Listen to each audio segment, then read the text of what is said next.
private clients asset manager. Just going to talk about asset allocation as well as our stock selection process. In terms of asset allocation, we take the lead from our group economist. We then adjust his sector allocations according to our specific views.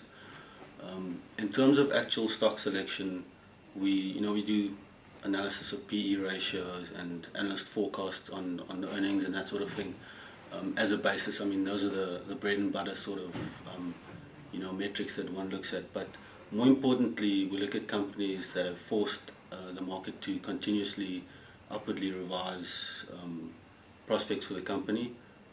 Also, very importantly, we don't try to bottom pick, because sometimes, if not all of the time, someone out there or the market knows more about a company than you do, and there's often a fundamental reason that it might get sold down 10, 15, 20%, and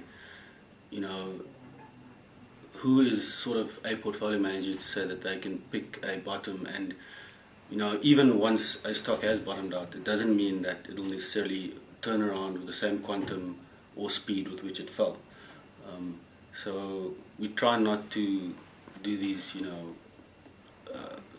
make these picks where we're trying to be too clever and too Warren Buffett-like. Also, very important is management's ability to continuously do value accretive deals. One shortfall, or one aspect where analysts do tend to fall short at times, probably through no fault of their own, is their inability to be able to forecast a company's ability, going forward to do deals and grow the company, grow earnings, etc. And for a company like Aspen, which a lot of analysts were calling expensive for a long time, including myself, but I mean, the management has the pedigree, it's got the proven ability to do those deals and to grow the company continuously, and it might always have looked expensive, but I mean, the share just keeps going one way. There's often overreaction, on the downside and sometimes on the upside, but just in general, I think that if you try to think that you necessarily know a lot more than the market, you might get burnt more often than not. I think it's a case of doing your research, doing your analysis, finding out which companies you believe are quality companies with good long-term prospects, and trying to buy them, at good levels. I mean, if a stock has been up, say, 5% 2 days in a row, just as an example, may not be the best time to get into it.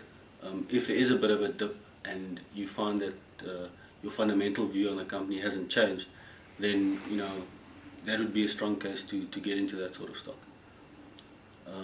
Some of our top holdings at the moment, something like ASOR, which has been up almost 50% for the year. At some point I think it was up about 50% or over for the year to date, largely assisted by the fact that they were included in the MSCI South Africa index.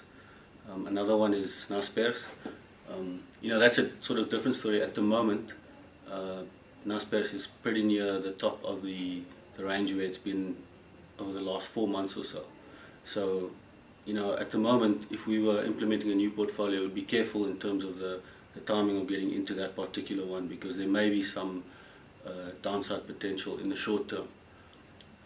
And another one of our top holdings, MTN, I probably don't even need to say much more about it. I mean, great South African and African growth story, and just a great company which you should look to probably pick up if there are any tips.